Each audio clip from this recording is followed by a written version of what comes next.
Hey guys, welcome back. Today we are doing a part 2 of one of our well-loved videos from a while ago. We are doing creative versus logical people part 2. We're going to go a little more in depth than we did last time and share some updated differences between creative and logical people. And just as a disclaimer, we put like logical and creative as kind of labels for some drastic differences we've seen in ourselves and other people who tend to be very logical thinking or very kind of abstract and creative. But this is not applying to everyone who's logical and everyone who's creative. We are all made very unique. So just that disclaimer, but we think this stuff is interesting. So let's go ahead and get into the video. Okay, so the first thing is working on projects. So for the more logical sided person, they're going to get the project done on time, if not early, but the project's going to be a little more bland. They know what they can get done in that small amount of time, and that's all they're going to do. They're not going to go crazy with it because they want to get it done on time. Not saying that it'll still do what it needs to do. It'll still be a good project, but versus what creative people tend to do, it is a little more bland. Creative people tend to push the limits on time because we'll talk a little bit more about this later, but priorities and time management, understanding the concept of time is a little more off for creative people because they will get sucked into their work. Also, it might just be high achievers of creative people, but usually they tend to go above and beyond the limits if it's a creatively oriented project because it's fun for them and they'll get sucked into the creativity of the work rather than the deadlines or even the instructions of the actual project. They'll get sucked in on being able to use their creativity and doing something amazing and creating something beautiful when really they just needed to put up a PowerPoint. But hey, we created something beautiful. It might have stressed us out, but we created something beautiful. And we got sleep because we got it done on time. Hey. Next, we're going to talk about task organization. So for logical people, we love checklists, spreadsheets, to-do lists, anything to where we can write everything out that we need to do and check it off. I'm the type of person, I'm very strict with that side of myself, and so I have like a daily to-do list, a weekly to-do list, a monthly to-do list, and a yearly to-do list of things that I'm constantly doing, things that I'm trying to achieve. It's not like just goals for the year, things that I'm trying to work towards.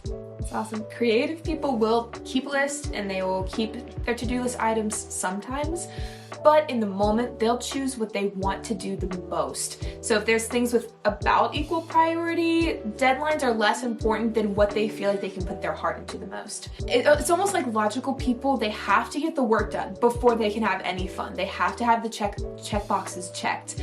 Creative people, they have to have fun with what they're doing or they won't get the work done. They won't be able to put their heart into it. Even if it's the thing with the first deadline, they're gonna choose an equal-ish priority item that they really want to do in the moment because usually what they want to do fluctuates between like different creative work and projects.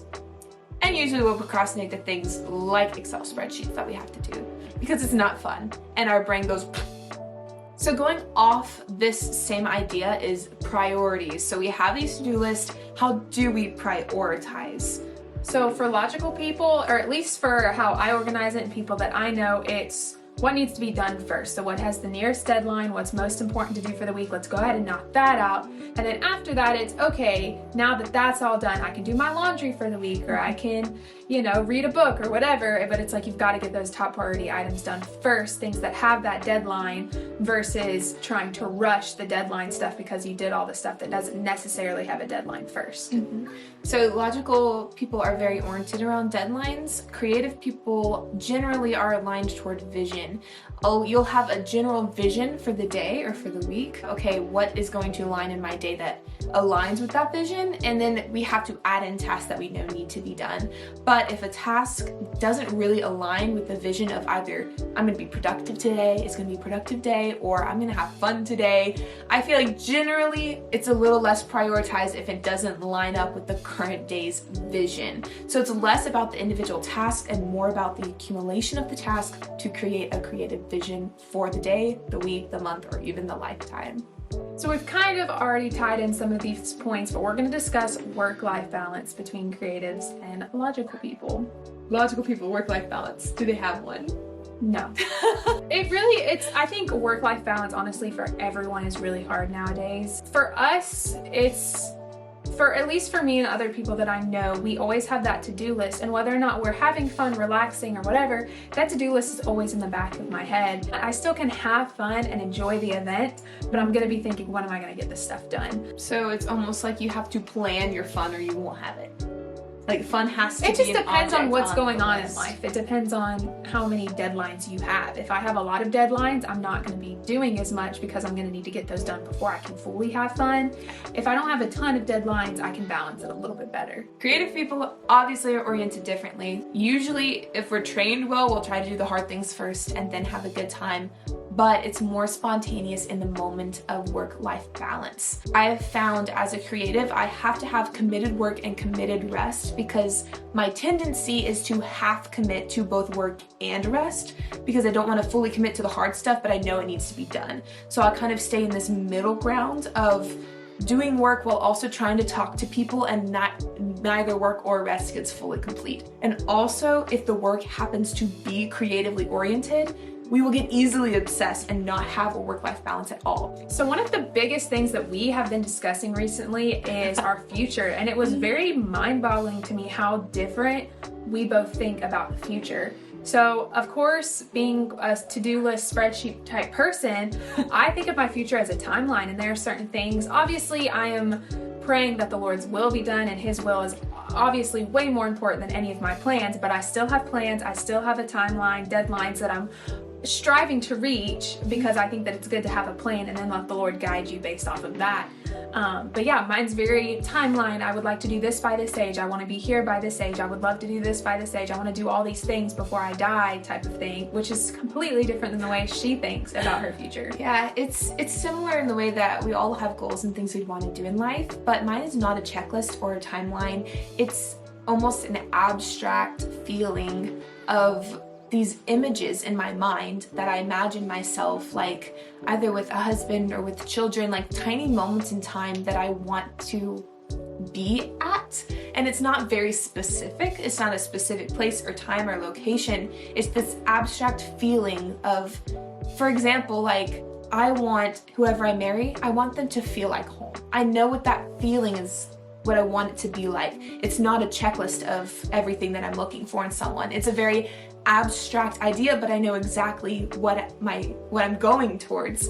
But for me, timelines and plans are not that important. It's a lot easier for me to just go with the flow, to trust that when I get there, it's gonna happen, like God's got me. Like, of course I'm going to make the proper arrangements and have some sort of plan, but that plan is very abstract. It's in pictures and it's in just the hope that my passions will be realized and that I'll be loving whatever I do. And that's really the only goal. So this one's a little bonus one, but we thought it was very interesting, the differences, and it's in planning hangouts. We both orient the friend groups and like things happen very differently.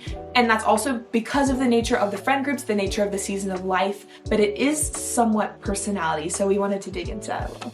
Yeah, so anytime I plan something for the friend group, I try and have all the data, like what time we're meeting, when we're meeting, what we're doing, and just send that all out at the beginning of, hey, if you're interested in this, this is what we're doing, here's when you meet us. You know, when we've done big trips, I've sent like packing lists and like, hey, don't forget to bring this, don't forget to bring that, and just sending as much data as I can. I'm a very database person, so I like to have all of that on the front end, let everybody know that we were all on the same page and we can go do it and have fun and not have to think about it down the road. I'm not that way.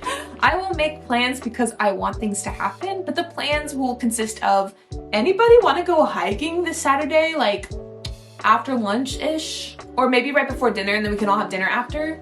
And then when closer we get, we're like, okay, it'll probably take an hour-ish, so like 4, should we go 4? It's like, okay, that sounds good. And if we forget things or don't end up bringing something that we needed, for me, it's all about, again, that vision of fun and adventure. So if we forget something, let's just make that part of the adventure. So it's this overall abstract idea of, oh, let's do this thing. We'll be spontaneous and a little more laid back, and for me that's very adventurous, but for her it would be stressful. So it's very different orientations based on what our goal is in that night. Do we, like, for you, a successful evening would be people came, this happened, this thing got checked, we had everything we need. And for me it's just hey, did we make a memory? You know, it could have sucked in a moment, but did we make a memory and did we laugh a little? Yeah, and honestly, you can be a little bit of both. There are times where I just plan stuff a little more spontaneously.